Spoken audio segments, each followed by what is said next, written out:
How to clear all Instagram search suggestions. Hello everybody, you may follow the steps in order to do so. So open up your Instagram, and after opening up Instagram, navigate to your profile by tapping on the bottom right. And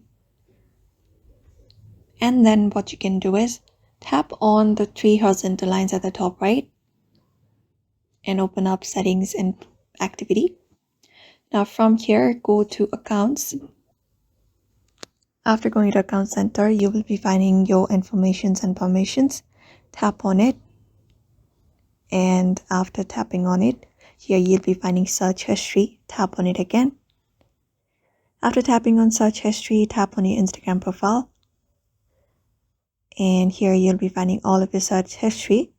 If you want to remove it, here you'll be finding remove all searches option. Go ahead and tap on it.